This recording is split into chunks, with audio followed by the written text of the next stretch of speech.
श्रीवाराहि अष्टोत्तरशतनामावळि। ॐ वराहवदनायै नमः। ॐ वाराह्यै नमः। ॐ वररूपिण्यै नमः।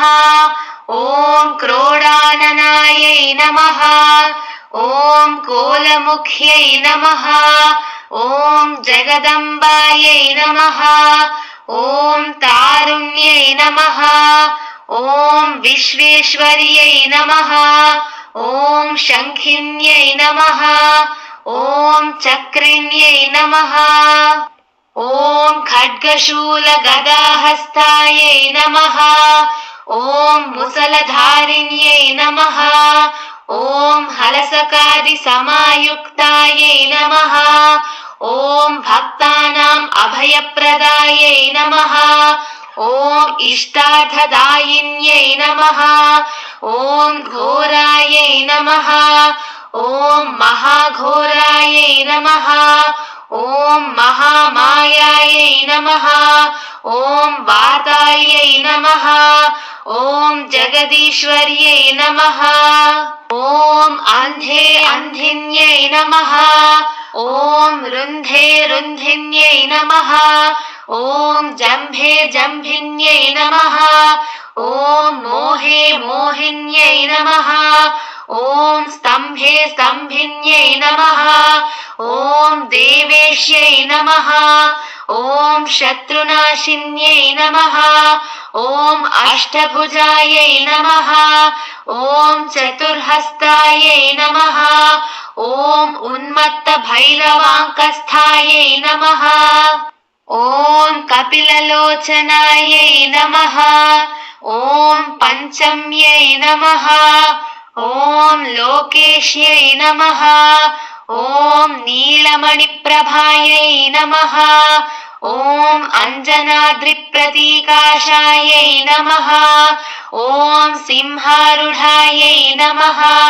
ॐ त्रिलोचनायै नमः। ॐ श्यामलायै नमः। ॐ परमायै नमः। ॐ ईशान्यै नमः। ॐ नीलायै नमः। ॐ इन्दीवरसन्निभायै नमः। ॐ घनस्तनसमोपेतायै नमः। ॐ कपिलायै नमः। ॐ कलात्मिकायै नमः। ॐ अम्बिकायै नमः। ॐ जगद्धारिण्यै नमः। ॐ भक्तोपद्रवनाशिन्यै नमः। ॐ सगुणायै नमः। ॐ निष्कलायै नमः। ॐ विद्यायै नमः। ॐ नित्यायै नमः। ॐ विश्ववशङ्कर्यै नमः। ॐ महारूपायै नमः। ॐ महेश्वर्यै नमः। ॐ महेन्द्रतायै नमः। ॐ विश्वव्यापिन्यै नमः। ॐ देव्यै नमः। ॐ पशूनाम् अभयङ्कर्यै नमः।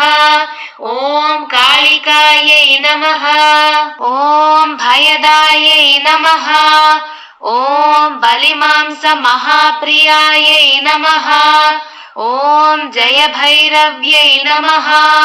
ॐ कृष्णाङ्गायै नमः। ॐ परमेश्वरवल्लभायै नमः। ॐ सुधायै नमः। ॐ स्तुत्यै नमः। ॐ सुरेशान्यै नमः। ॐ ब्रह्मादिवरदायिन्यै नमः। ॐ स्वरूपिण्यै नमः। ॐ सुराणाम् अभयप्रदायै नमः। ॐ वराहदेहसम्भूतायै नमः। ॐ श्रोणीवारालसे नमः। ॐ क्रोधिन्यै नमः। ॐ नीलाश्यायै नमः। ॐ शुभदायै नमः। ॐ अशुभवारिण्यै नमः। ॐ शत्रूणां वाक्स्तम्भनकारिण्यै नमः। ॐ शत्रूणां गतिस्तम्भनकारिण्यै नमः। ॐ शत्रूणां मतिस्तम्भनकारिण्यै नमः। ॐ शत्रूणाम् अक्षिस्तम्भनकारिण्यै नमः। ॐ शत्रूणां मुखस्तम्भिन्यै नमः। ॐ शत्रूणां जिह्वास्तम्भिन्यै नमः। ॐ शत्रूणां निग्रहकारिण्यै नमः। ॐ शिष्टानुग्रहकारिण्यै नमः। ॐ सर्वशत्रुक्षयङ्कर्यै नमः। ॐ सर्वशत्रुसाधनकारिण्यै नमः। ॐ सर्वशत्रुविद्वेषणकारिण्यै नमः। ॐ भैरवीप्रियायै नमः। ॐ मन्त्रात्मिकायै नमः। ॐ यन्त्ररूपायै नमः। ॐ तन्त्ररूपिण्यै नमः। ॐ पीठात्मिकायै नमः। ॐ देवदेव्यै नमः। ॐ श्रेयस्कर्यै नमः। ॐ चिन्तितार्थप्रदायिन्यै नमः। ॐ भक्तालक्ष्मीविनाशिन्यै नमः। ॐ सम्पत्प्रदायै नमः। ॐ सौख्यकारिण्यै नमः। ॐ बाहुवाराह्यै नमः। ॐ स्वप्नवाराह्यै नमः। ॐ भगवत्यै नमः। ॐ ईश्वर्यै नमः। ॐ सर्वाराध्यायै नमः। ॐ सर्वमयायै नमः। ॐ सर्वलोकात्मिकायै नमः। ॐ महिषासनायै नमः। ॐ बृहद्वाराह्यै नमः। इति श्री वाराहि अष्टोत्तरशतनामावली समाप्ता।